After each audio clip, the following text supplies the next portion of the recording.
Hello and welcome to this video, the second part of my history of the steel helmets used by the Swiss Army. This video will be dealing with the covers rather than the helmets themselves, which began to be issued sometime around the Second World War is when you start to see them in large numbers. I don't have an exact date for them entering service, but again that's roughly when they start to come in. I don't have all of the examples that I would like to be able to show, and so I'll do my best to sort of describe those that I don't have in order to give you an idea of what they look like, but again I can't show them. I do have a few, so I'll be showing those as the video goes on.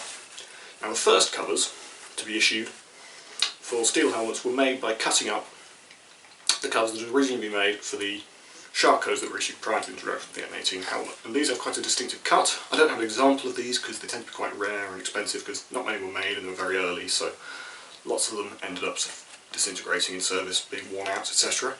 But they have a very distinctive shape, sort of a single front piece and sort of V-shaped stitching down the front is the easiest way to spot them. If you look on the internet you can generally find photos of them, but like I said I don't have an example to show. The first type of cover to be specifically made for the steel helmets looks like this. This is a cover for an M18 helmet made from a reversible pattern. On one side you have a splinter pattern quite similar to Second World War German Splittermuster, and this same pattern was also used from Swiss Zeltpläne.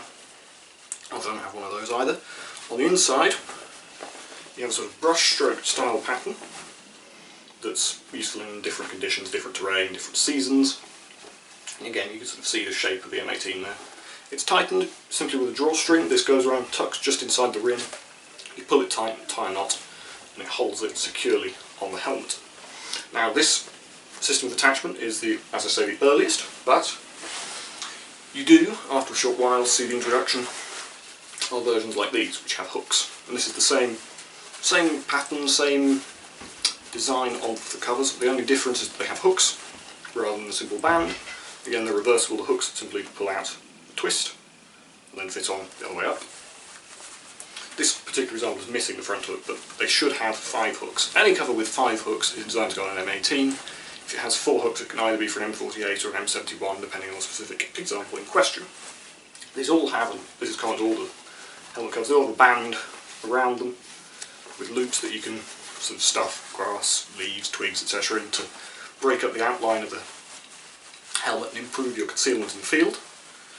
And these have at the back a drawstring that tightens the rear half of the helmet in order to securely hold it on and allow you to sort of loosen it and take the hooks off if you don't want to have the helmet cover on.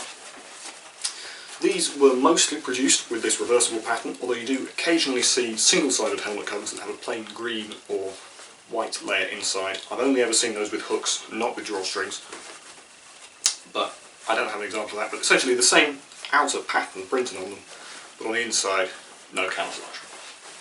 And with those the hooks are non-reversible. Following on from those, you began to see with the introduction of the camouflage pattern typically known to collectors as Alpenflage or Alpentarn, that helmet covers were also made in this pattern. And you do see the splinter camouflage covers in use long after the introduction of Alpentarn, which is a camouflage pattern that's very hard to find any specific information on the designation. Some people say that it was officially known as M57 or TAS 57. I haven't seen anything to sort of corroborate this, but it's a camouflage pattern based on SS Leibermuster. Originally these covers were issued in a reversible pattern, where you had a sort of more bluey, greeny dominant pattern on the outside and a browner pattern on the inside that could sort of be used depending on the terrain. Those weren't issued for very long, and in the end, I believe in 1964, they introduced this pattern, which is Alpentarn on the outside, 5 hooks to allow it to fasten onto an M18, the same system with a drawstring on the rear half to hold it in place, but the inside is simply left plain. And I've also seen these with the green interior, as with some single-sided splinter covers, but this one is just white. And again, 5 hooks, which is how you can tell these apart from the other ones, such as this one, which has 4 hooks, and as you can see the shape is fitted to go onto an M48. There's no drawstring on the covers for the M48, they're held purely on with hooks, nothing to tighten them down, there's just the shape and the hooks. It works well enough to hold the covers in place. This one, as you can see, is lined in green. This is an example of what that would look like, because I have another one like this. You see those again with M18 covers in Alpenton and splinter pattern occasionally. The pattern on this one is a little bit lighter than the other Alpenton covers I have, but this is just a sort of production variation rather than a specific thing to M48 covers in general. Something you do see with these sometimes is that the outer foliage band with the loops is sometimes produced in splinter camouflage rather than Alpenton. This particular example, you can see it's Alpenton. I would presume that the splinter ones were earlier just to use up surplus stocks of fabric, although I haven't seen any actual documentation that would confirm this. Now, one of the most common helmet covers you see for sale are covers that go on the M71. These also have 4 hooks, as with the M48 covers, but they're shaped to go on an M71. Much less of a dome shape. It's got the sides flared to go onto the ear protection of the M71, and these do have a drawstring on the back to tighten them down, so that's the easiest way to sort of spot them at a distance when you're sort of looking on the internet trying to buy them, and you haven't always got the best pictures. If it's got a drawstring and 4 hooks, it's for an M71. These were first issued in the same Alpenton pattern as the M71 covers, as the M48 and the M18 covers, but later on with the introduction of TAS 83, which is a very similar pattern that essentially just scales up the shapes of the pattern a bit.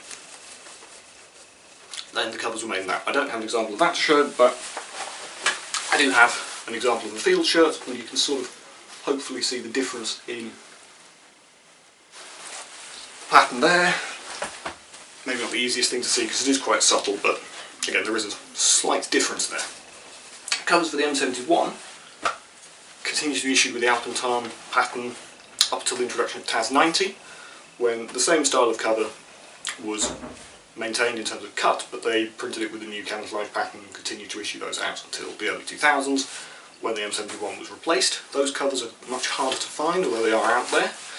I don't have an example, but if you know what TAS 90 looks like, you can imagine them, because it is just TAS 90 on a standard M71 cover.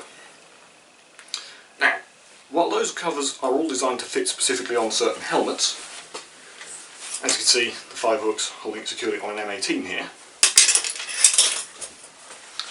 they were not always exclusively issued to the correct helmet. You do very often see these early pattern M18 covers with the drawstrings being issued with M71s and M48 because they will fit if you just put them over and tie the string hard enough. Although that's not as common as the correct covers, it did happen. In addition to these, there's one more pattern, the Schneetarn, which is just plain white snow camouflage. These were issued with snowsuits.